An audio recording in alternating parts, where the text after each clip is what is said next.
Oh, you're being ridiculous. He's a professional football player. No, look, I'm not talking about killing the guy. I'm just talking about going up there with a group of dudes and intimidate him. Maybe break his arm. You can't break Tom Brady's arm. Oh, yes, I can. No more Super Bowls for that pretty boy. Listen. Robert better not get in my face, because I'll drop that mother. What did you say? What the f*** did you just say? Bomberowski to the near side. What are you, a f***ing lunatic? You and your mom are hillbillies. This is a house of learned doctors. I respect him as a coach, but I'll be damned if I allow someone to, But I'm going to kick you repeatedly in the balls. You got long balls, man. Long balls. You got long-ass balls. You can't pick on You know exactly what you've done, sir. That's bullshit. I'll say it again. It's bullshit. Nah, I'm just pissed off. Let me tell you something with absolute honesty and concern for your well-being. Tom Brady would kick your ass. You know, I was rude and inappropriate, and, I just want to say I apologize. I'm sorry that anybody could be offended by something that we were just having fun with, and I enjoyed it, and we're going to continue to do it. Welcome back, everybody, to the Ricky Williams Trilogy.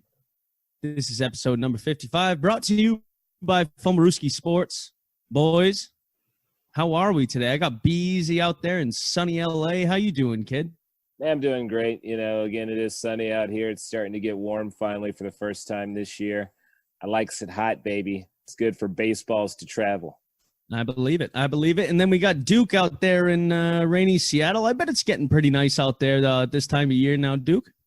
Oh, man, live the dream out here. Wait for my therapy session. But it's about 70 degrees all week. Sunny. Spring weather. Very nice. But it only lasts for about 3 weeks before the rain comes against us. I'm enjoying it. Don't worry about the rain, bud. It's the smoke from all the brush fires you're gonna have to worry about again. So the volcano that could go off at any time too. Forgot about that. Yeah, the volcano. Yeah, Rainier's gonna go off, and then there's gonna be a 9.1 earthquake, and everyone in that vicinity is dead. Anyways, back to more sad. That's legalized weed, so yeah, that's right. At least everybody will be high when they die. Yeah, exactly. There you go. Tommy Chong shit right there. Boys, we had some sad news this week. Actually, a lot of sad news. Big Bill Buckner passed away at 69. I don't think he was ever called Big Bill, but I'll take that. Well, he is now, because I think every single person in the Boston area feels like a dickhead. You guys didn't. I obviously wasn't alive. No. I mean, I wasn't alive for that ball. I never really cared, to be honest with you. Like, I know people that gave him shit, but back in 2008 when they gave him that standing O at Fenway when he did the first pitch, I honestly think that was like the clincher that, Boston forgave him for what happened. And, obviously it took 22 years. But let's be honest now. There should have never been a need to forgive the man. He wasn't the only reason they lost the World Series. They act like that was the only game they lost. Come on now. Let's be honest. You have to lose 4 games to lose the World Series. Yeah, I agree. He was just the last reason that they lost. No, I know. And again, but he wasn't the reason. I mean, if you look at the steps that happened before that, the pitcher threw a wild pitch, which got the tie run in. I mean, what was that guy's fault, Or you still had Game 7. Yeah, exactly. And it's rough that this scapegoat stuff kind of happens because, that rocked that man for 2 decades, until they finally let him come back. Because, I'm sure if he ever showed up back in Boston and Fenway it anyway, he would have had beer and maybe worse thrown upon him. I wouldn't be surprised if dog feces and bags were thrown out. People really hated him for that because, again, it had been so long since their last one and they thought this was going to be our year to get the World Series. And then because a ball goes between a first baseman's leg and they're like, between your legs. That's what happened. Not that you dove and barely miss. Because, if you dive and barely miss, they're going to give you that, well, you stretched out. It just went off the glove. They'll hate you, but they won't hate you like they do if it went between your legs. And the thing is, too, is, when you go through 2 or 3 generations that haven't seen a championship, I think people just start to become very, very bitter. I'm not making an excuse for people in Boston that hounded him for years. Actually, it's funny. My mother, who's not a massive sports fan besides football. She goes nuts for Pats games. But I remember my father telling me that she cried after they lost that last game and after game 6. And I was very taken back, but that's just how much it meant to, everybody around here. It was a very important thing. And you guys are completely right. There's never one reason as to why a team sport, a team loses a team sports game. Like, there's never one reason. Obviously he's the one that everyone remembered, and that was the closest we had gotten. And let's be honest, at least he was lucky that he was actually an athlete, someone on the field that was turned into a scapegoat. I know that stinks, but at least he has like money to go cry into.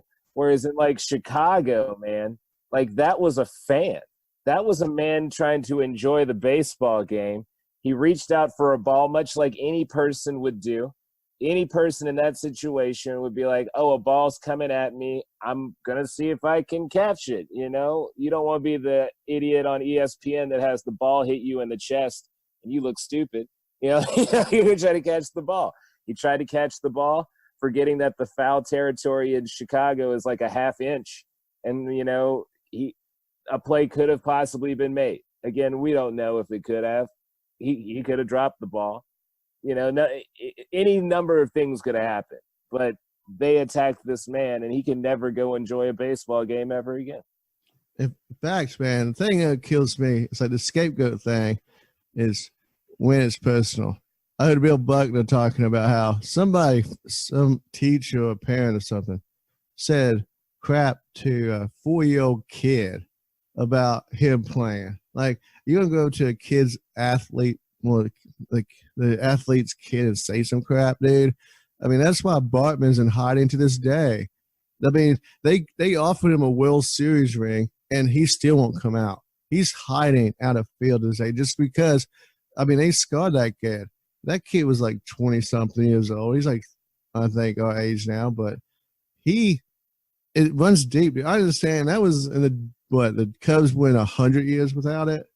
So yeah, over 100 it was, years, and that was inexcusable because if you look at the game, Moses Alou is the one who calls all that crap. It's like whether the Cubs then commit 6 errors in 1 inning and let 5 unanswered runs go by. Yeah, well, then maybe you got a chance and maybe you need to go win Game 7. Yeah, man. I mean, that whole inning fell apart. It wasn't that one play. The whole inning fell apart. The whole inning did. Like, there would have been multiple hits regardless, probably. Even if he made that catch, it still could have gotten out of hand. But what's so sad too about Bill Buckner is he passed away of dementia, which is a very scary thing. I fear it.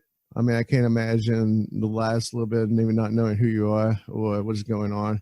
Almost that broke my heart too. Almost in a way that might have been a blessing for him because, I mean, the pain of knowing who he was and what people thought of him probably was a lot that might have damaged his mind in the first place, dude. I mean, the stress of that for 2 decades, man, where like a sport that you loved and a town that you thought would love you does not love you in any way, no matter what you've done for them, because all they can remember is the time you messed up big time as far as they were concerned. I mean, that has to hurt, man. I mean, that'd be like, if Michael Jordan like missed that shot that one time, and then like from there on out, everyone in Chicago and everyone in the USA was like, fuck Michael Jordan. Like, like that would, I mean, that's insane, dude. But like, that's kind of what happened for him. Well, I got a question for you too then. He is not in the Hall of Fame right now. So let me give you his stats. He played for 22 years. Started off with the Dodgers, I believe.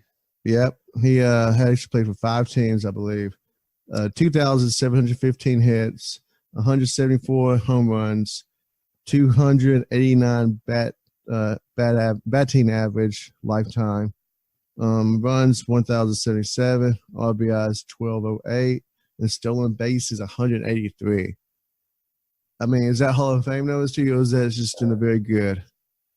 here's the thing. He's really good, but those aren't Hall of Fame numbers, I don't think. And to be honest with you, they'll become Hall of Fame numbers for some of the next few classes because they refuse to let anybody that might have been claimed to have had steroids in. So they're going to have to kind of like change their requirements a little bit and kind of lower the numbers just to get a few people in, because they're going to still induct the same number of people into the Hall of Fame regardless, apparently. But they're just not going to let certain people in because they're upset that they may have or may have not used steroids. Okay, whatever. Do you still let them play? So let them be in the Hall of Fame. You still gave them money. You still took the money from the fans. I don't understand what these writers have an issue with. You still wrote stories about these people. Screw you, let them in the Hall of Fame. But his numbers aren't quite Hall of Famer, but they're real close, man. They're real close. What about you, Moose? How you feel? Think he's a Hall of Famer? I mean, I don't know, man. That's a tough sell. I mean, do I want him to be one? Yeah, but like ultimately it's up to the voters that they have, and those guys, you know, they don't know a lick of shit anyways. So, no, I would answer no, especially because he was the most hated man in Boston for 20-something years. Again, we forgive him, right? We forgave him. I really don't care because I wasn't alive to see it. The first World Series that we went to when I was alive, we won, and the second one, and the third, and the fourth. So no, I mean, I would say no based on purely stats, no, but also like, I don't know exactly what puts you in the Hall of Fame. I know it's obviously good numbers, but I don't know where the statue is. But just from here, you have to have good numbers, and the writers have to like you. That's pretty much right. And I'm pretty sure that a lot of the writers were coming from Boston and the Northeast at that time. So I would say no. And I don't think I'm wrong in saying that. I know baseball is an old game, but ESPN's headquartered up here. They have a lot of ESPN writers that are on that board. I would say no. Do they owe them it? Boston sure as hell does. But no, I don't think so. And but moving on to other sad news. But one more point before I say, all right, is to me the Hall of Fame is a story of baseball, and you can't really tell a story of baseball without Bill Buckner and what had happened. So, I mean, I think that yeah, but then at that point, 22 years longevity. I'm just saying, you never know. He could get voted in by the players committee. I believe they do have that, like the NFL, where they could just say, hey, there's something we missed over the time. He does have one of the lowest strikeout percentages over 22 years also. So I'll bring that up. And Tony Gwynn is also one of those players, and he's in the Hall of Fame. So yeah, but again, your numbers, like he wasn't in the 3,000 hits club. He didn't have a lifetime batting average over 300. I mean, you know, 289 is still damn impressive.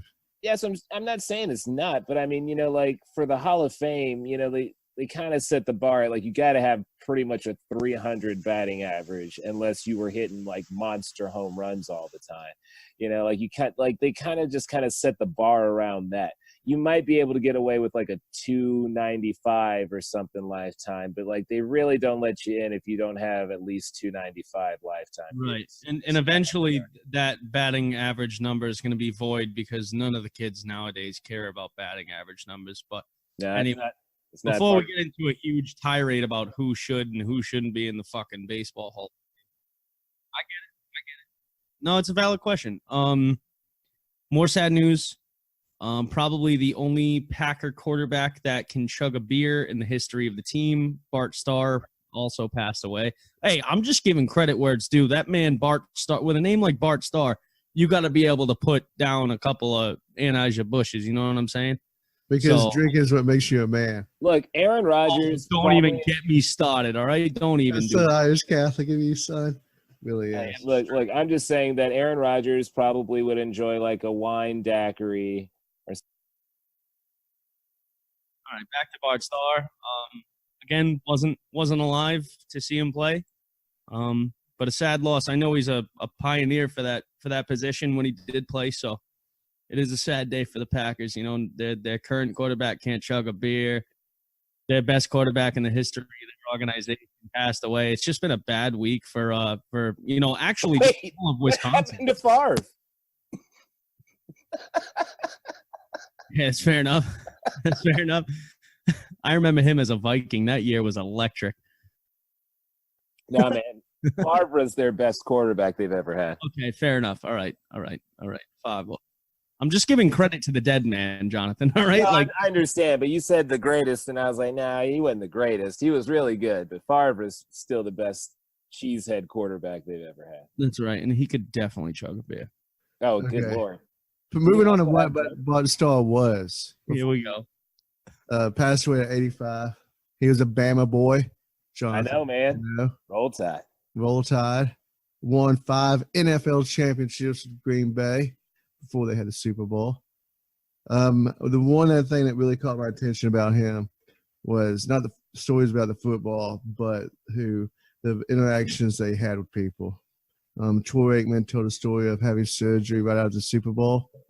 Next thing you know, he wakes up and there's Bart Starr. He's never met Bart Starr before, but somehow Bart Starr found out that he's in the hospital, came to visit. Another story I heard, his fans would go to his house and just knock on the door just to meet him. And he wouldn't shoo them away or call the police. He would shake their hands and everything. And Favre, as you talked about, probably the best Green Bay quarterback ever, told Rich Eisen about how he would send personalized letters to him over anything. So Bart Starr was a stand-up classy guy, amazing football player before our time. I know Jonathan would argue that, but, you know. I mean, he was before our time. No, not that. I'm talking about the greatness of him. Because, you know, yeah, well, was that before or after minorities? He's still in their ring of honor, dude. He's still one of the best quarterbacks they've ever had, but he's not their greatest quarterback. You know? Nah. Also, fun note is he threw the first touchdown in the first ever Super Bowl, and I have an actually cool story about that. So Max McGee caught 2 touchdowns that game. He caught the first one on a 37-yard pass from Bart Starr, which back in those times, a 37-yard pass, it's pretty good. I know they were running the ball a lot then. Max McGee was my father's next-door neighbor in Fairfield, Connecticut when he was growing up, and he actually threw a ball around with Max McGee and didn't learn until years later that man he played catch with in his yard scored the first ever NFL Super Bowl touchdown, and he didn't get an autograph, nothing. Well, but he has that. He has the memory. You know? He does have the memory. He does. But, yeah, another tough loss. Tough loss, man. Legend, too. Right, right. Because that was back in the day when they just had plastic helmets and one little crossbar across your face just to protect the nose. Weren't they leather helmets? No, he wasn't that far back. Jesus Christ. No, I would have wanted one of those leather bad boys. I don't want no. Jesus. The Leatherheads were a long time before that, man. But he did play in the legendary Ice Bowl, which was the NFL championship game, when it was freezing below zero, and he had an amazing comeback. I check anybody out who's listening to check out YouTube. I believe somebody synced the audio up with that game. Makes you really appreciate how far the game's come, man. You got to represent the people who came before you and leave it better than they left it. So he was just one of those classic guys, man. So sad to him. And also, too, I think that he was passing away with some mental issues, too. So, well, again, he played in a time which, again, you said they had a plastic helmet and one little bar across the face. So there wasn't a lot protecting the dome. More men than us, boys. They were more men than us. I mean, that was when it was like Bear Bryant with like one of the boys and like in a heat and they get heat stroke and then they just throw ice on him to save his life. You know, hey, is that fracture? Just rub some dirt on it. You'll be okay. I mean, dude, they did that. I'm gonna cut you all off the way up until social media, dude. Yeah. And also, I'm gonna cut you both off and say they're still doing that now. Because there's college students and high school students like literally just dropping dead all over the country during those double sessions in the summer. I'm not saying that they're not still probably places in which this is happening. It is reduced greatly, but I'm just saying, like, even when I was playing sports, dude, they didn't care about our well-beings. They're like, you're children, you'll be fine. And we're just like, I'm in serious pain. Oh, the amount of concussions I had as a kid is astounding. Like, I'm surprised I could play hockey up until now. Oh, yeah, dude. Like, I didn't even know what a concussion was until I had probably my 4th one. You know, that's what's really sad.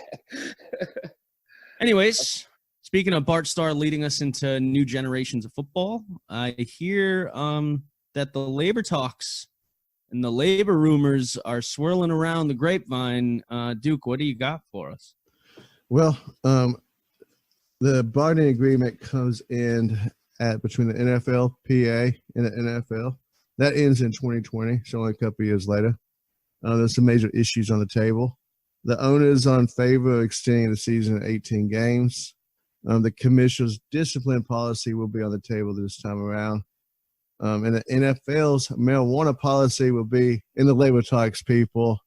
So I'm excited about that. And it's only because Chris Long came out.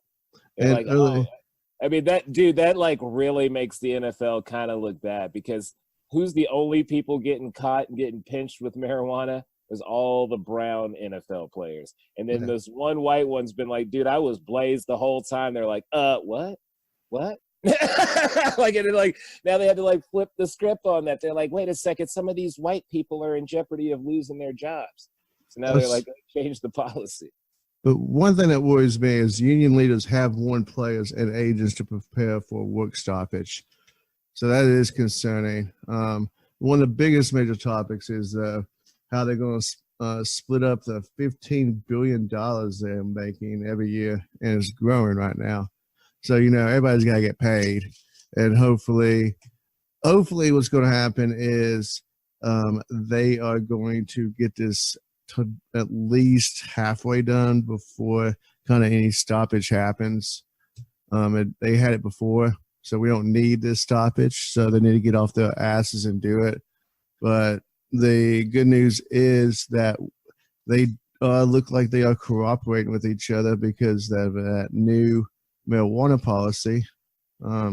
They also, too, want to extend the playoffs, which is absolute garbage. How you guys feel about that? That's just watered down, man. I have a question. So by extending the playoffs, do you mean that they would add more teams or add more teams?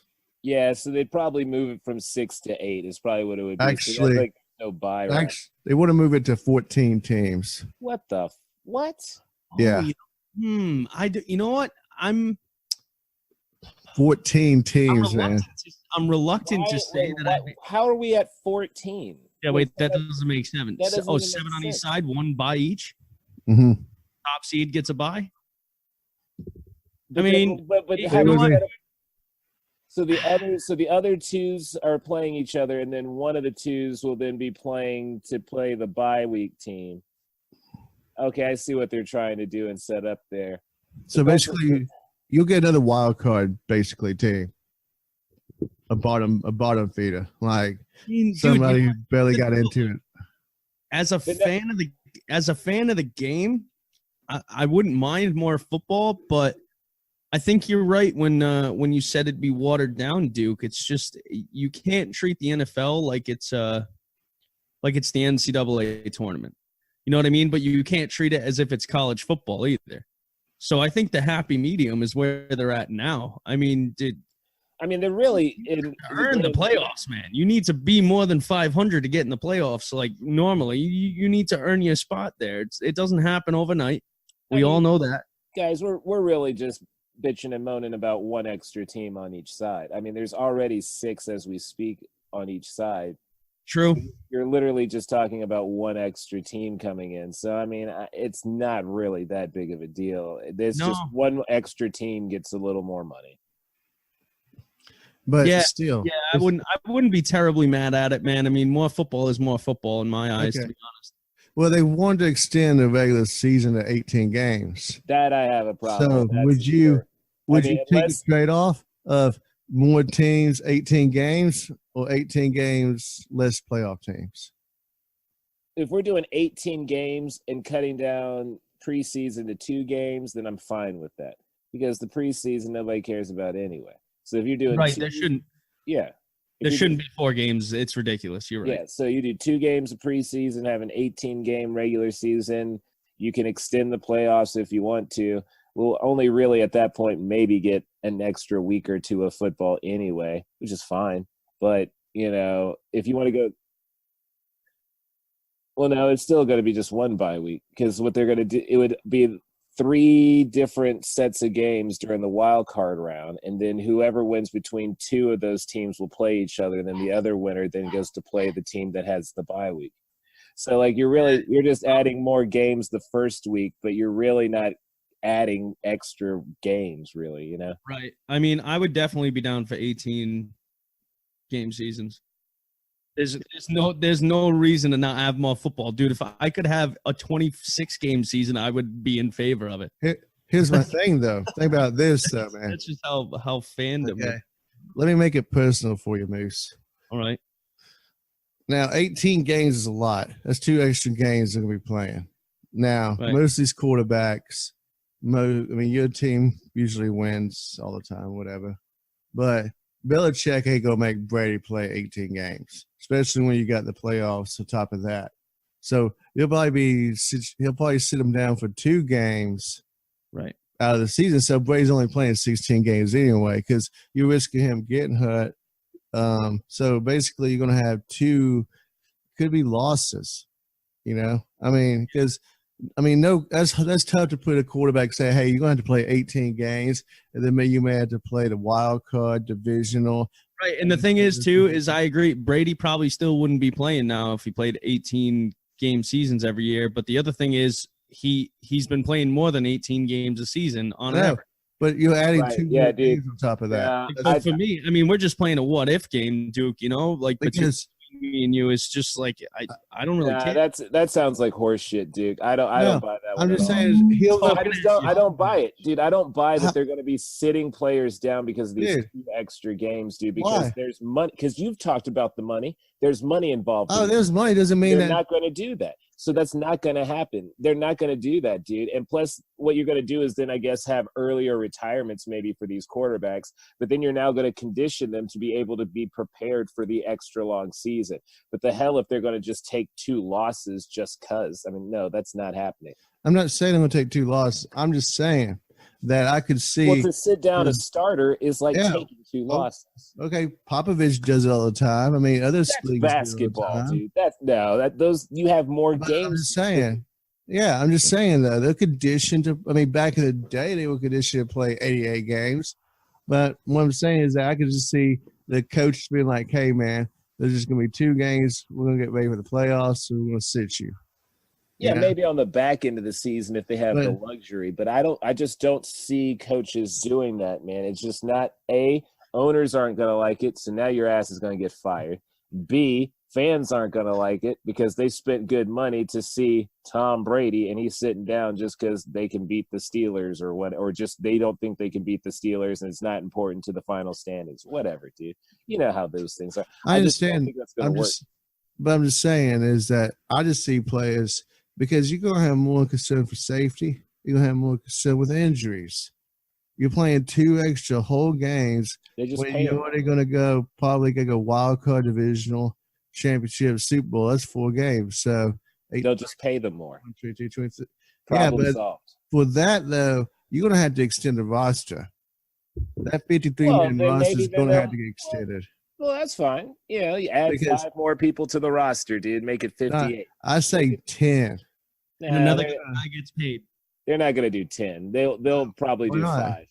No, Why they not? would do 5. They'd let you get Why? like 2 extra offense, 2 extra defense, and maybe like, you get to decide, a player on either side from there. Because if you're going to have it at 53, you're not going to just all of a sudden be like, oh, well, 2 extra games. Now you can have 63. That seems a bit extreme, But Right. I'm just totally against it though, just because of the injury situation. I've seen teams come limping in all the way into the end of the season. The Titans. Your Yeah, team. a lot of teams. I'm sorry, but your teams have also been injured. Yeah, dude. And we still I'm went just saying, though, toe-to-toe it's with like- Tom Brady and almost kicked his butt. So don't give me that. Hey, I'm Nah, not. man. I'm just My team ain't saying your though, team. it's brutal. We've seen people get hurt on non-contact injuries. They get paid a lot of money. Already this year. I mean, Yeah. what's his So, name? basically- let's not what I'm forget saying- though that they used this 18 game bullshit idea back in 2011 solely to get other things done. So do I think it's going to happen? Absolutely not. Do I think? Players- But dude, they're doing it as a bargaining chip. oh, you don't want this, then we want this. So they're not going to expand the playoffs. It's going to be either or.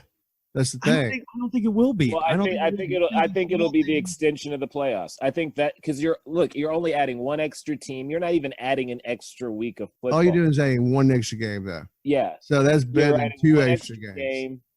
That means there's only one team that gets the bye. So that means you have to be the outright champion of your, conference, which is fine. So you have to be number one. Number two, you don't get nothing. Number two, you got to play 7 to earn your way to the next round. That's fine. I don't really care. It's just one extra team possibly getting a little extra revenue on each side. So whatever, screw it. I mean, because they're not going to be the home team. So it's not like they're going to get real good money. They'll just get, some TV cash thrown their way. Also, too, with the 2 extra games, one thing I have a problem with is they're going to be taking advantage of that London situation. And it's kind of ridiculous that you make them fly all the way in London now for 4 games and make them travel back, and then making them play on a Thursday night too is just ridiculous. That's watered down games too. So if you're going to extend the season, the Thursday games have always been trash. Always been trash because there's always one team that gets screwed over because of the ones who are traveling, and they don't schedule it properly where both teams are coming off a bye week or going into a bye week after that. Well, they really should be coming off of a bye week if we're going to be honest with you each time, because if you just played on Sunday, your body is not ready to go again Thursday. I don't care how in shape your body is. You've been just playing a game where you're slamming into another person as hard and as fast as you can. Your body is not recovering in 2 days. It's just not happening like that. Man, I'm sorry, especially if you're a player in your 30s. Yeah, it's not happening. And it just bothers me that, they're going to extend the playoffs too, because we remember the year Seahawks got in because they would quote the divisional winners was 7-9. And that was ridiculous. I know they won their playoff game and had the other correct, whatever, but a 7-9 team don't deserve the playoffs. So I'm still kind of bothered that the division, just because you win a division, doesn't mean you deserve home field advantage in the first game. Well, dude, they have the same problem in the NBA where they're like, look, just because you happen to be in the East doesn't mean you deserve to be in the playoffs because you didn't play nobody. You haven't won any games. You just happen to be the number 8 seed, but your record is, you've lost more games than you've won. But you just happen to be on this side, which is, lopsided as far as conferences. I mean, I don't know if you can ever really figure that out properly unless you just kind of get rid of the idea of divisions and conferences altogether and just be like, look, you just play whoever you play. Because at this point in time, it isn't like they're not all flying on private jets or chartered planes. They can easily get across to wherever they need to go. It's not like they're going by train and by bus like they did back in the day. Things are different. I mean, this year down the Raiders, I believe, are the most traveled team, which is quite humorous. Well, we have a lot to talk about with the Raiders, man. Oh, yes. Speaking of them, man, Richie Incognito came back. What the hell? What the hell? I just don't understand. I don't understand how there are men that don't have jobs, i.e. Colin Kaepernick, and you guys already know my stance on him, but I can't believe that he doesn't have a job. Oh, well, you know what? Scrap his playing ability because I just don't think anybody wants to work with him. But this man and Richie Incognito literally threatened to kill funeral home workers last year. This is right. He's openly said that he calls black players the N-word. Yeah. There's how no is he redeeming quality for this man? Also, he's not that good. No. He's not that good. Dude, I'm telling you right now, if the Raiders don't get Hard Knocks, I'm going to be pissed. I think the Browns got it, didn't they? No, they had it last year. Oh, yeah, the Browns had it last year. So the Redskins and the Raiders are the two, or right now what I've heard is that it's the Giants or the Raiders. And the Redskins are in the mix. But Jay Gruden came out and said, oh, yeah, my brother's team would be the perfect candidate for that show. I wonder why Jay thinks that, because the team is going to be an absolute mess. You got Perfect, Brown, and now the man himself, Richie Incognito, in the same locker room. Imagine those charter flights. It's going to feel a lot like driving on a bus, I'm sure. I just, I'm real upset, again, that the NFL has even allowed this, man. Because, again, as you were mentioning, Colin Kaepernick, again, his abilities probably aren't what they used to be. And even when, he stopped playing, he was at least serviceable. He could get the job done if somebody really needed a quarterback, which teams probably did, because people like, oh God, what was his name in Buffalo? Peterson, who threw like 4 interceptions in 5 minutes time. Like if that man gets to be on the field, Colin Kaepernick easily could have been on that field, So the fact of the matter is, well, I think Incognito played for them at that time, so he probably would have called them the N-word, so that wouldn't have worked out. But either way.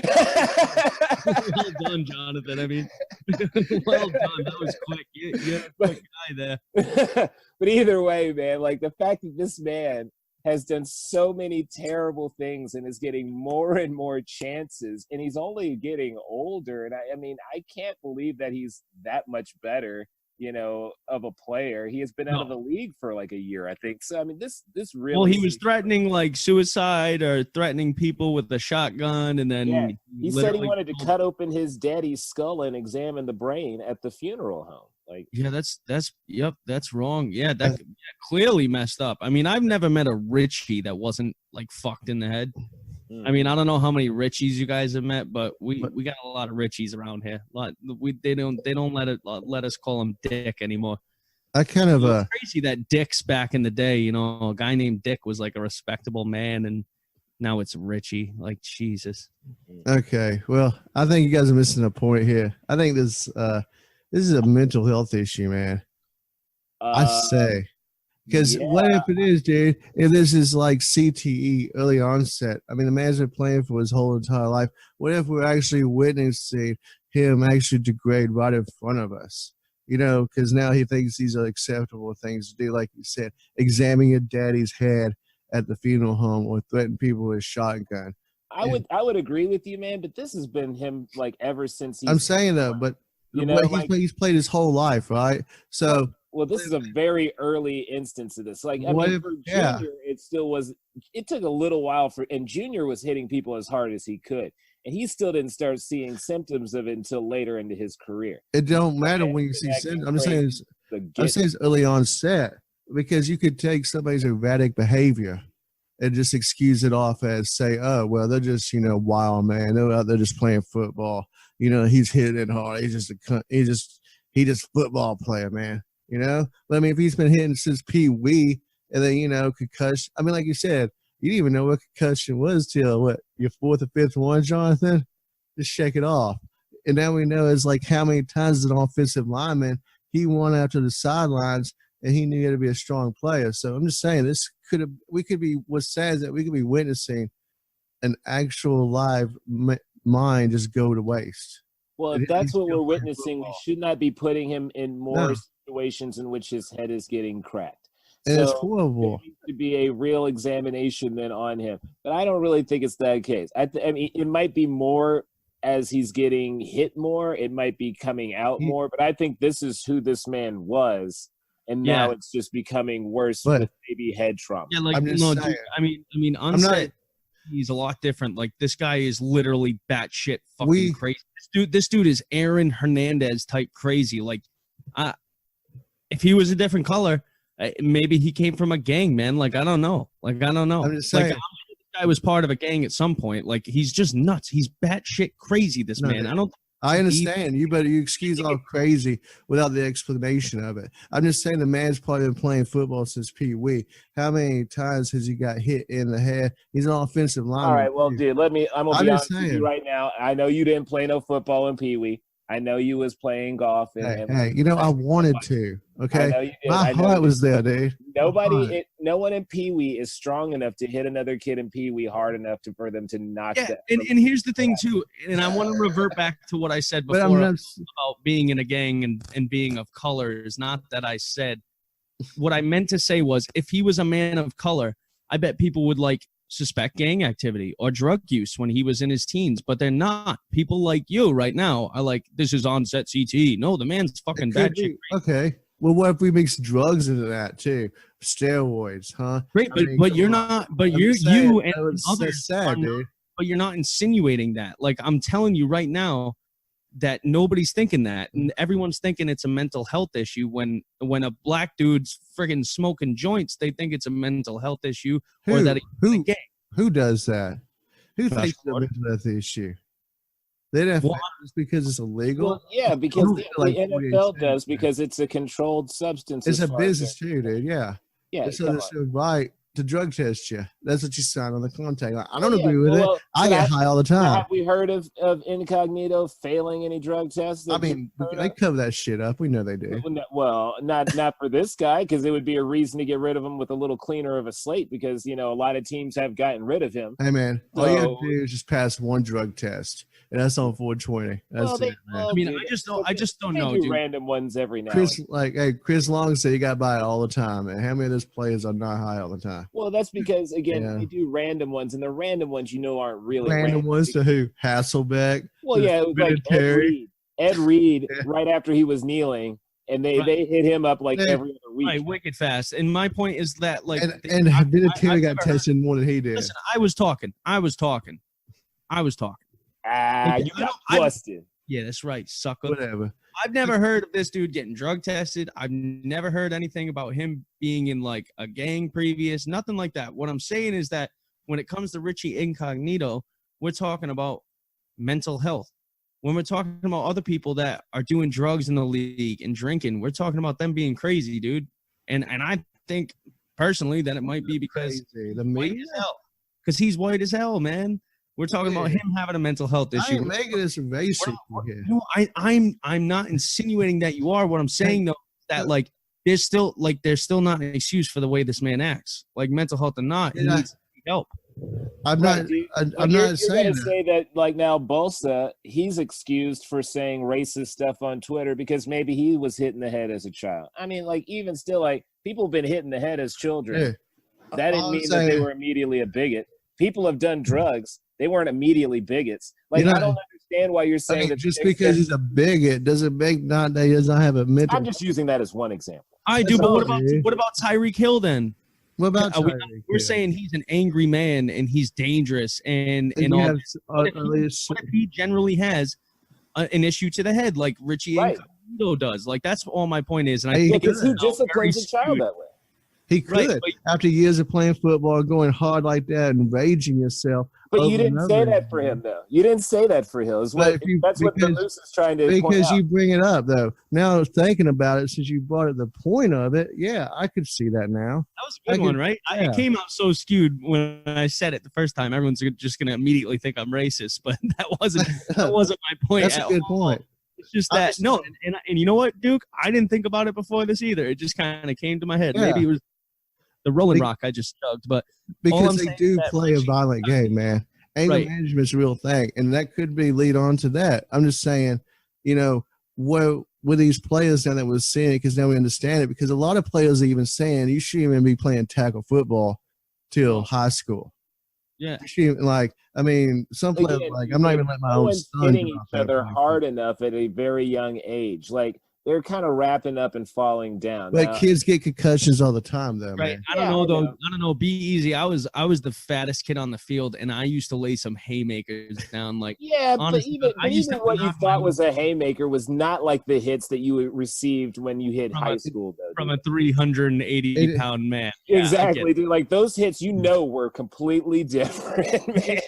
Just if Tyreek Hill, if everyone's screaming about Tyreek Hill, and I know it's different circumstances, but if this man wanted to literally walk into the funeral home and cut his dad's head off to examine his brain, in which he knows nothing about, like why are we letting him in the league if we don't want Tyreek Hill? That's all I'm saying. Because we don't know about Tyreek. He's still in limbo, though. I'm glad I made you think, Duke. That's what I'm here for. I'm just an insightful motherfucker. I understand. Trying to make $1. Hey, all right. Well, we're going to get a little more insight from the Moose and the Duke, and also myself, Be Easy, here after the break. But you're listening to the Ricky Williams Trilogy. Stay tuned. And we're out. Dude, that's fucked up, though, man. Because what if he does? I mean, that's what's sad. We're watching these. No, Duke. No.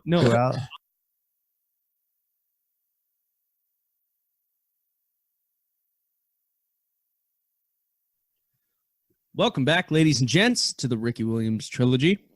Time for your Fumblerooski Weekly Sports News Update. The Seattle Seahawks have filed a lawsuit against Malik McDowell. After being drafted second round in 2017, he suffered a head injury in an ATV accident the same offseason. His signing bonus was a total of $1.6 million. The Seahawks withheld his bonus for 2018, and he now has $800,000 to pay back. After having signed a 1-year, $3 million deal, the Patriots tight end Benjamin Watson has been handed a 4-game suspension for a PED violation. He has owned up to the charge and says the Patriots were well aware of his situation before signing him. The Stanley Cup has begun. On Monday, the Bruins took the first game 4-2. Blues answered back last night with a game winner in overtime by Carl Gunnarsson, winning 3-2 and tying the series. Also getting their first franchise win in a Stanley Cup final. They are now 1-13 in total. Finally, the Golden State Warriors enter their 5th straight championship tonight against the Toronto Raptors. First game starting tonight at 9 p.m. Eastern. This is the first appearance in the NBA Final for the Raptors. Go Toronto. Yeah, dude, and go Drake, man. Hopefully he doesn't screw this up like he does everything else he touches, you know?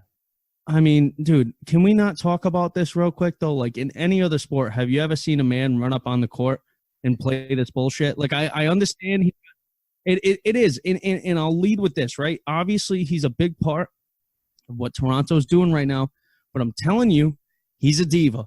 He's going to take all the credit away from all the players, dude. I'm telling you, Kawhi is the reason they're in the finals right now. It ain't Drake. Kawhi doesn't care about any of that, and so that's what makes things perfect. Kawhi doesn't care about the limelight. Kawhi just wants to get paid and eat hot wings, man. That's all he cares. Understood, and you're completely right. And I almost retract my last statement because you are right. But when are we going to tell this guy? Like, when is the league going to tell this guy it's enough? Like, I know they're not because apparently the league did say something to the Raptors, but the Raptors pay him to be there. Right. So they're not going to, so they're not going to really do anything about it. So, I mean, the dude's giving press conferences now. Like, it's just unbelievable to me. I mean, and I know he's if not the most important factor to that team. Like, he really is. I mean, as a celebrity, he's A-list. There's not one A-lister on or around the Toronto Raptors other than him. That is very true. There's not. But either way, dude, I mean, myself, I didn't play much basketball growing up, and when I did, I really just boxed people out because I was the bigger dude. But this is ridiculous. I mean, this kid's Drake is literally giving the coach a back rub on the sideline. Like, he's running up on the court, like almost he's just talking too much shit. It's Spike Lee 0.75. Whoa. Like, no, it's not. Spike Lee actually had respect. He would stand up, he'd get close to the play, but he set his ass down. He didn't crap like that. He only had his issues with Reggie Miller. Yeah. Whoa. Like, that ain't Spike Lee, dude. Whoa. Shut up and let me fucking explain myself, would you? I said he's Spike Lee 0.75. What I meant to say is times 75. Times 75. I mean, because Spike Lee is obviously animated and he's obviously spoken shit to players, but he's not doing what Drake does. Yeah. But that was my point. Okay, I'm just saying though is that Spike Lee is a lot different. Drake is going too far. Spike Lee's cool about it. Like, Drake is on the court. No, because he's on the court. Spike Lee never took attention away from the players. He was out there supporting, repping the jersey, yelling at Reggie Miller and shit. He is a heckler. Okay, and I mean, Reggie Miller gave his famous choke sign to him, which was incredible. Right. But Spike Lee actually had respect for the game. Exactly. I feel like he doesn't. I feel like Drake says, like you said, he wants to make it himself.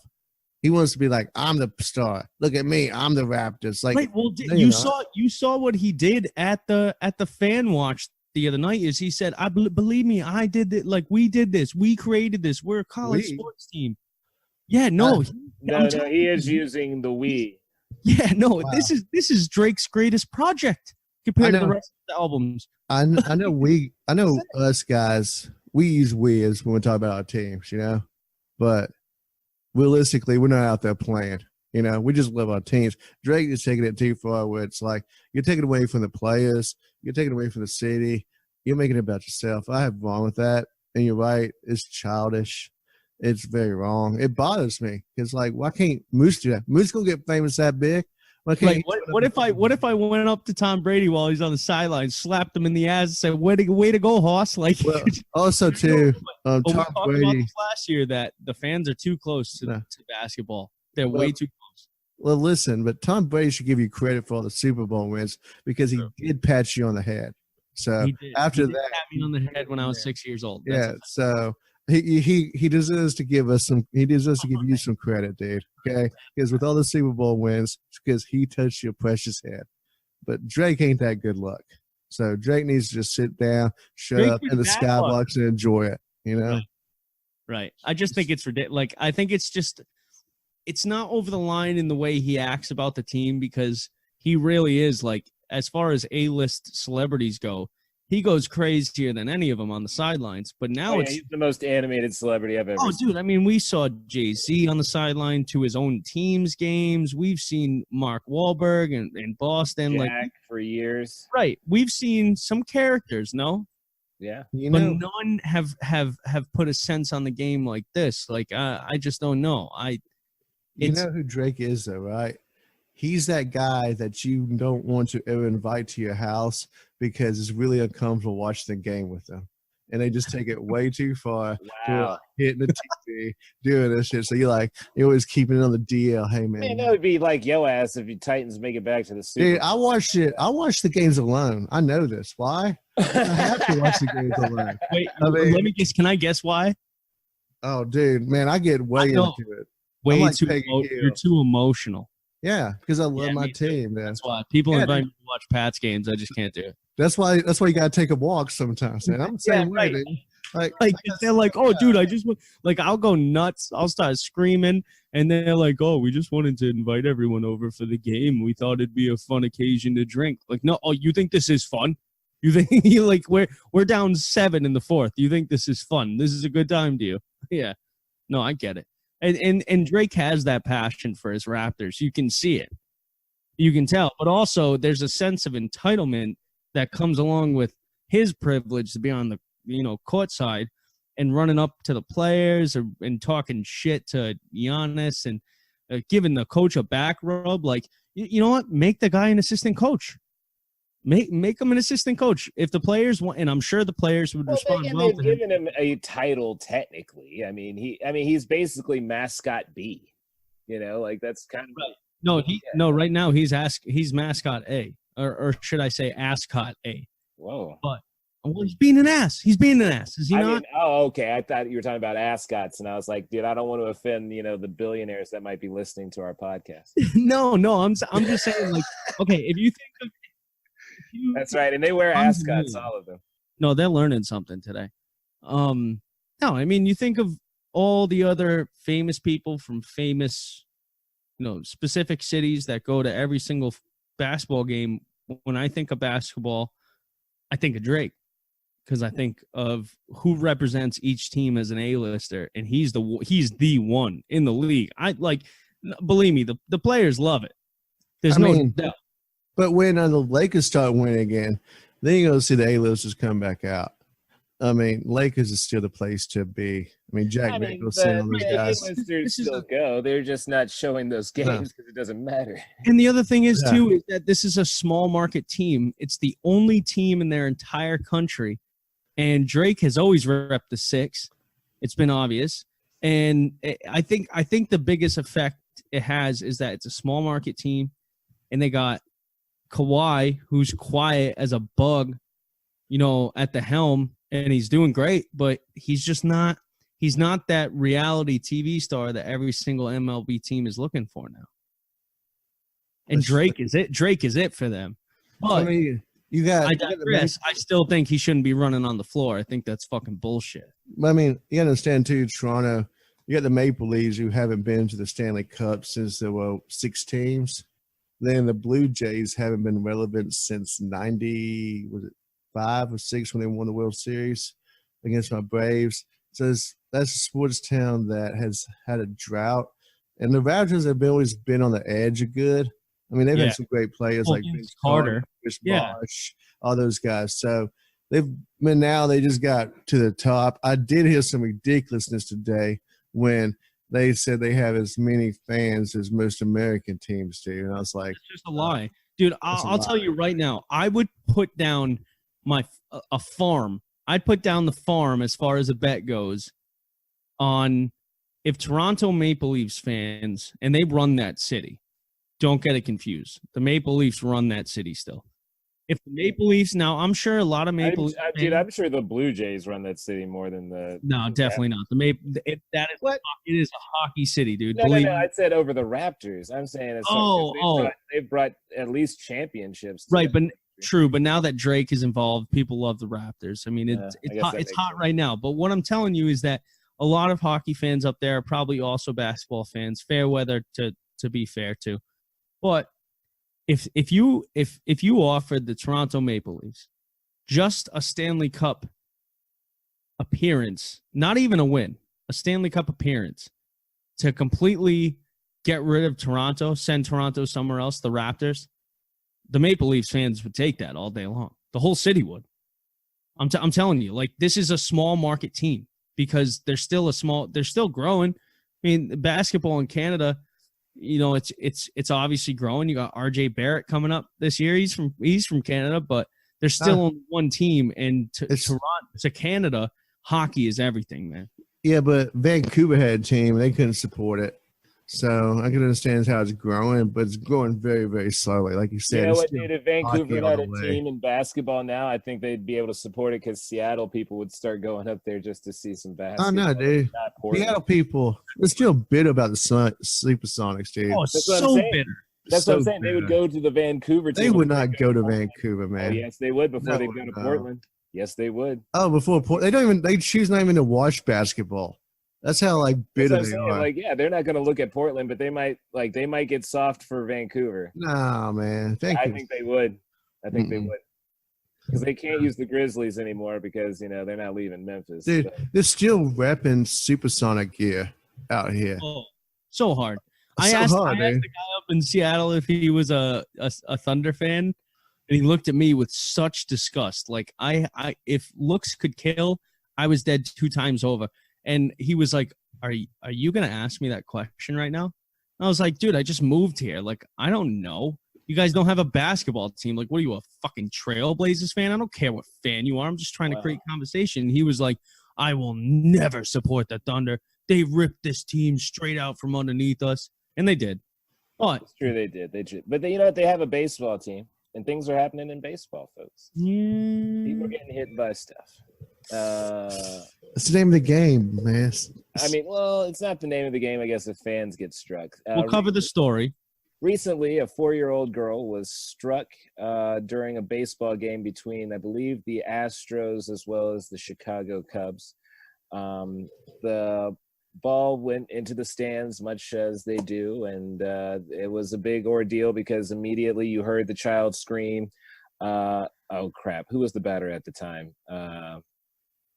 Amara, that's right. He was seen weeping almost uncontrollably. I mean, he had players trying to console him. You would have thought he had killed the child, which I don't believe the child is dead, but a person did die at a Dodger game this past season, which was very quieted by Major League Baseball, and I believe the Dodgers.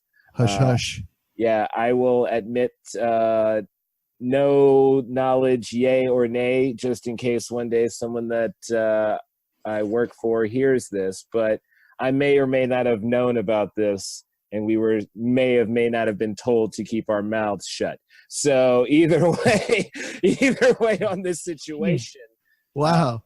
Everybody, wow. This stuff is happening, okay? So they're talking about extending the nets all the way down to the foul pole, and people are complaining like, yeah, the game's not going to be the same, blah, blah, blah. I need to get my foul balls. But I'm thinking, you could just extend the net. They do it in Japan. It's not a big deal there. People still love baseball. I mean, you're protecting the fans. If you're not going to do that, then you need to put an age limit on that area. I don't want to sound ageist, but like if a child is under the age of maybe 8, maybe they can't be sitting that close to the field because they might not have the reaction time. And also, if somebody's over the age of maybe 70, you shouldn't be sitting there because you don't have the same reaction time. Like I don't want to be ageist, but these are the people that are getting harmed the most by this. I'm only seeing elderly people or young children. So there's a sign here. It's a pattern. I mean, they followed suit with the NHL back in the day, man, when a Lightning fan in Columbus got hit and I'm pretty sure killed, and they immediately put the fencing up around the entirety of the stadium. Well, hockey's different, though, man. They should have done that a long time ago. Like, I'm just saying, like, somebody should have thought about that, because how is it different? How is it different? Fly the stand all the time, man. Like, I'm just saying, foul balls don't. Oh, no, I'm not saying that. I'm just saying, like, hockey is just – I've been in, like, a few hockey games, man. It's amazing how often that puck goes, you know? Right. And it's like, in hockey, you're so much closer, too. Because you're, like, in an arena. I don't know if I'd agree, though. You're kind of, like, a little bit out. You're kind of separate, you know? I'm just saying, like – well, maybe not for you over watching games in Boston, dude. That's the smallest baseball park, probably. Like, you're literally on top of the plate. But that's been the thing about baseball forever, dude, is that you're in not every stadium is built like where you're on top of them like you. No, you're right. And Fenway was built around the city, so we didn't have much of a choice. But my thing is, right, I kind of have two stances on this. One is, if you bring somebody of age, you know, into a spot like that, that's like under 8 or over 70, whichever it is. Basically, if you're too slow or don't have the reaction time to watch the ball, then somebody's got to be watching the ball for you, and that's on the parent. And that sucks, because in a baseball, you guys know as well as I, you don't see every single pitch at a baseball game. It just doesn't happen. Like, you're drinking, you're talking, you're eating, you're spitting seeds. Like, it's just a whole collection of things. And there's a lot of time to make up. My other thing is, I really wouldn't mind if netting was all the way around. The ball's coming off the bat at 100-something odd miles an hour. And like I said, you don't watch every single pitch. And it's just a really unfortunate thing. I really give my hat, tip my hat to Albert Almora. Like, and this is why this one is so widely renowned now, and this is why this is going to become such a subject in the coming weeks, is that he cried on the field. And normally, we've seen, obviously, grown men cry on fields before: football, hockey, basketball, and baseball. But in this day and age, I've never seen a man weep like that, hugging a security guard during a baseball game or anything. Like, this one, the compassion that was shown from this man is just different. It felt different. It felt way more heart-wrenching. Just from the moment that ball hit that girl, he was screaming and praying, and then eventually in tears. And it just hits different. That's all my point is. Well, this one just hits different. Dude, let me say this. The velocity of that, and he knows, probably the fragileness of a young child. I mean, that kid could possibly have serious damage for the rest of its life. Because I'd be weeping too if I thought I killed a kid, dude. Like, seriously, like, could you imagine that feeling of, like, I just doing my job, I just might have killed somebody? I feel bad when I shoot a hockey puck into someone's ankles coming across the blue line. Like, believe me, I get what you're saying, but also no, dude. Like, you kill some, like, okay, it's like this. You're a big boy. I can see you get some speed on the ice. It's like if you hit somebody, are you guys allowed a body check, right? No, not in men's league, dude. We're all drunk. Oh, okay. Well, that's what I'm saying. I get what you're saying. When I was playing at my height, yes, we were all full speed. I mean, you were skating fast, dude. This is how you supposed to get fast, dude.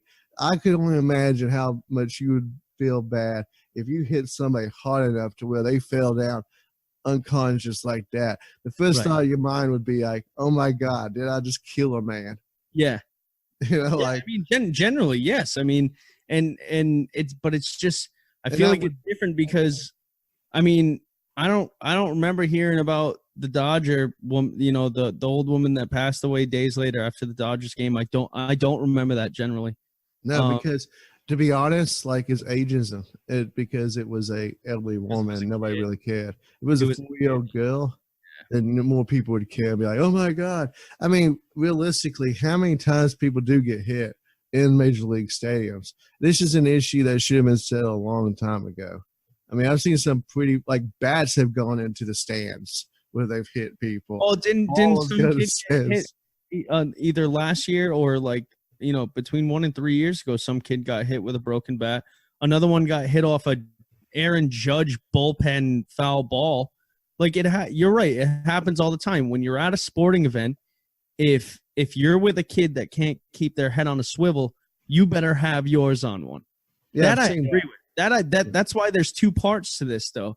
Is that one, if you're at a ball game, please, for the sake of your children, don't drink too many beers and just keep your head on a swivel. But I also understand that this man would want a net all the way around. I mean, now this guy's got to live with it. You know what I mean? And just like the people that have killed people, they got to live with it. That must suck. Dude, I don't know. You should just go down there and do your job. That's all you do. That's it. And that's the manager came out and said, in order to console him, I had to tell him it was out of his control. Like that's got to be heart-wrenching for that guy to hear, never mind for us to watch him. Like, I don't know. This one was just – it just felt different. It was brutal because it's a 4-year-old child. That's all. I mean, I've seen it happen all the time. But like I said, this is an issue 10 years ago people were talking about. This is an issue that should have been settled. Like, Jonathan, you've been at Dodger Stadium. How far, if they put up nets, how far should it go?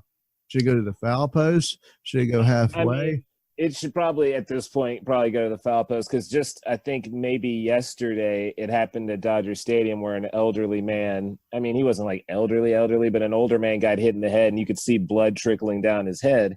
And, I mean, again, the netting is extended past, at this point, the dugouts. Now, maybe it needs to probably go all the way down because, you know, they're selling these premium seats and they want people as close as possible.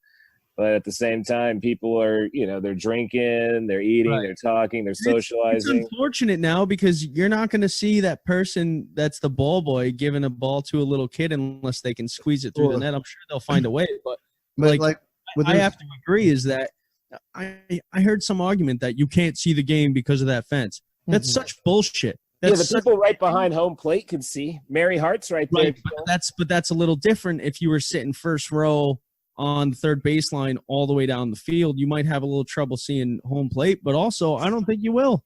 No, honestly, I don't think those nets are. No, dude. I think it's a bullshit excuse for people to hold on to the tradition of the game, and part of that tradition is the fans are so close that they might get hurt. But guess what? This might be the straw, guys. Just that poor 4-year-old kid has no idea what's going on. She's not even going to remember this day ever.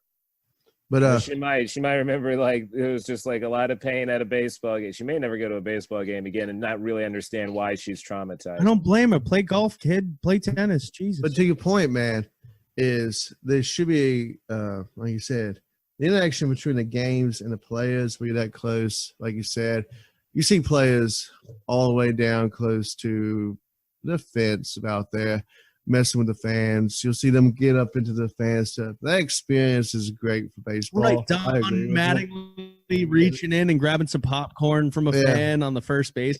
But my point is that shit's gonna. Yeah, but my point is that you're kind of taking away from that. So I support Jonathan about the ageism. I mean, okay, like I said before, I don't want to sound like this, but because it happened to a kid, people are crying foul. But we didn't even know about the elderly lady dying. And, like, that was okay. Yo, I'm going to be honest. I think Mars just intercepted your message because we didn't get it. Can you repeat that, please? And I'll edit that out because you're a dick. But my point is that I didn't want to sound like an a-hole. It's just that when it comes to kids, people that get a little bit more sensitive. That's all. I've seen people get hit many times. I support more of maybe extending just a little bit, but I understand the risk. If you go to a PGA tournament, on the back of the ticket it says you may get hit by a golf ball. We're not liable. So, I mean, a golf ball could fly in the stands, knock your head. It's going to hurt a lot. Well, I can tell you. Right. They get gathered close together. You'll just see a ball go, pew. You're like, man, that's got to hit somebody. Right. Or the time Rory McIlroy, I think it was, smashed one into a dude's pocket after it came off a tree. Like, shit happens in golf. I mean, also, too, it's amazing how close with golf. If you ever been to it, they'll get, like, right on the tee. Oh, Oh, it's like rally racing. Yeah. It's like rally racing. Like I don't know why those fans do that. I guess it's for the adrenaline. Because they trust them. I mean, I don't trust myself to hit it like that, but hell no. I've been close. I've been to it to where I've been like right in front of him, to where I know the golfer ain't just going to hit the ball straight in front. But it's always scared me too. Still close, man. And that's the interaction with the fans. I support the ageism thing because at the end of the day, extend the nets, but don't. I mean, just kind of run it like it's a bar, I guess. Like, you know, like 21 and over. I mean, we do it for roller coasters. Yeah, or you got to be a certain height or under, a certain age for like, heart problems or whatever. Like, I mean, yeah, I guess it's true. You could do that for the first, 6 rows of a baseball game. Right, and I don't know if people with disabilities can ever sit that low at every not usually. It's usually that first rung, right? That first ring. As soon as you walk out, you see a couple to your left, a couple to your right. But I mean, it's sad. It sucks because those kids may not ever have the experience of sitting, that close. But the only way you can give them that experience now is if you put a net up. I mean, it doesn't have to be as large a net. It can be a 15-footer. Like, it doesn't have to be as big as the one behind home plate or the one going all the way to the first baseline, but it has to be bigger in some way. I mean, look at hockey. I played in rinks my whole life where the bench barely had a glass or had more glass behind it. And then, behind home plate, behind the net, there'd be a 5-foot glass compared to an 8. Like, there's plenty of things that they can do that can make this go away. But unfortunately, I don't think they're going to do anything. I don't. I just think it's going to be the same status quo. If you go to a sporting event, you have to keep your head on a swivel. And I understand that argument too. Like, if I'm bringing my kid to a game, and I feel so horrible for that dad saying this, but like, you have to watch out for your kid's safety at these games. You do. Like, you got to keep your head on a swivel. That's just it. Yeah, it's true. I mean, you're not lying. You're not lying. And it sucks. It sucks because that poor little girl, man, was just screaming bloody murder. I heard an account from that section where they said, my mom's at the game right now. They heard it hit something. It hit another man. And then all they heard was bloody murder screaming. Like, no wonder the guy reacted the way he did. I'm surprised they don't more often, but geez. It happens. I think it happens quite a bit. They just don't show it a lot of times, because they usually, when on TV, they zoom away from it. Oh, there goes foul ball, back to the batter. Well, that's what I'm saying. You don't see every single ball just line drive there. You see people get hit all the time. But the thing is, Duke, and I agree, is that they never show off camera if it hits somebody. I never saw an angle where it hit the little girl. But what you do see and what the public sees and what social media sees is that man's reaction. Albert O'Mara Jr.'s reaction to that was absolutely heart-wrenching. You felt for the guy. You felt for the whole stadium. You felt for the little girl and her father. You just felt like we normally don't get that interaction with baseball. Like, I don't know how the Dodger player reacted when that old woman got hit, but I don't remember seeing it on social media that he reacted in a way where he was literally hugging the security guard an inning later in blown-out tears. And then he comes back to the dugout, sits down, cries more, and Kyle Schwarber walks in the way of the camera so that they can't see him. Like, that shit just hit me different, man. That's just it. Yeah, but those are two, as Jonathan said, the Dodgers kept that on hush-hush. True. So, I mean, not just them. I mean, them and Major League Baseball. Everybody. I don't think either side wanted that out. I mean, that doesn't look good for MLB. It doesn't look good for the Dodgers. It doesn't look good for just, sports in general. It's now coming out in full force because of this little girl and the situation that just happened. And now it's going to be, a situation that they're going to be talking about probably for the rest of this season, especially after hockey and basketball ends, because what else is there to talk about? OTAs, maybe, training camp. Oh, I guess that's true. But fun times, man. But, let me wrap this up this week with a 34 and puppy dog of the week. Yeah. Puppy dog is a sad story. Reminds me of what, hard times would do for a buddy. I don't think you guys remember Jamel Cook, do you? Running back. I remember the name, yeah, but Jamel Cook. Well, he was part of the NFLPA, and he was just convicted recently of stealing $105,000 from the health reimbursement account of the NFL for the players. Ooh. So he got 10 years probation, which is a long time to be on paper, and then also ordered to repay the $105,000. Is he like an old man? He just apparently being his football career didn't quite work out, so he saw an opportunity to take $105,000. I don't think that how you gonna get away with $105,000. So that's why Richie Incognito's still playing, huh? I mean, but also too, the average career of the NFL athlete's only 3 years. So true. I mean, he probably had a very short career and saw an opportunity and took it. So he's on paper for 10 years, and he's got to pay back the $105,000 before he gets off that paper. Well, poor guy for stealing from people. So he's a puppy dog, especially the health reimbursement. That's your job. He could have had a job with the NFL for a while, but chose not to. My 34 award goes to Kevin Dyson, former Titan, if you remember him, from the Super Bowl, Music City Miracle. I do remember Dyson. He ran the ball into the end zone for the Music City Miracle. And on the opposite end of it, he was also the receiver that was 1 yard short. It's still, it's a great memory. It's one of the most dramatic moments in Super Bowl history. Probably one of the greatest games. But Kevin Dyson's career didn't last that long after. So he wanted to continue his career in education.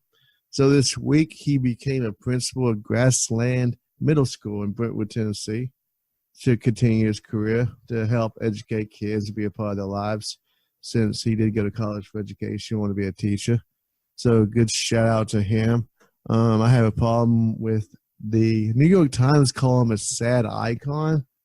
I don't think he's really a sad icon. That was kind of troubling. I think he's just an important part of history. Hey, 1 yard short, lost to a better team. Can't really say. Shouldn't have been in that situation. I ain't gonna cry over spilled milk. But good for him. What do you cry over spilt milk all the time? Hey, man. But Dyson, milk is expensive when you ain't Dyson, bro. That's true. That's true. But good for him. I know a lot of players do have a tough time after football. A lot of them have, because like I said, the average career is only 3 years in the NFL, and a lot of guys who retire have that transition to normal life again when you ain't going out there being cheered in front of 50,000 fans. So good for him for continuing being role models. So, hey, there is life after football. Because, like I said, I can't imagine playing that type of game for such a short time or a long time and adjusting after life, And there was recently over Memorial Day, as you guys know, which I was talking about a charity about how the football players would get together with retired football players, get together with veterans talking about the adjustment after life. So it's tough on everybody when you go through something like that to go back to normal life because, hey, you're just a normal guy now. Happens to everybody. It's good for him. Right. Good role model. Right. Before we go to, I want to give a little shout out and a prayer to Nick Foles and his wife. Yes, thank you for bringing that up. That was heartbreaking. That was horrible to hear. I know I've said some mean things about that man. I have to.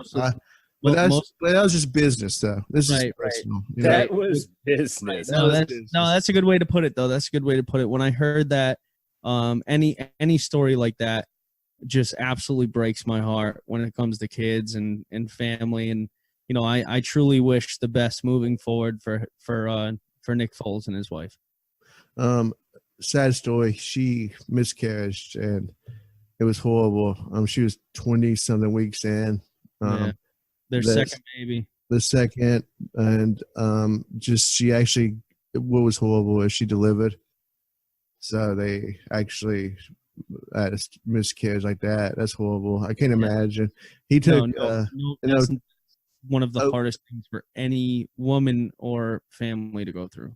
I knew it had to be serious earlier this week when it said that he was at OTAs because of a personal issue. And for a new quarterback to not be at your new team, I was like, that's got to be serious. Yeah, what put me off is that they announced that he wasn't going to be here for OTAs for an indefinite period of time.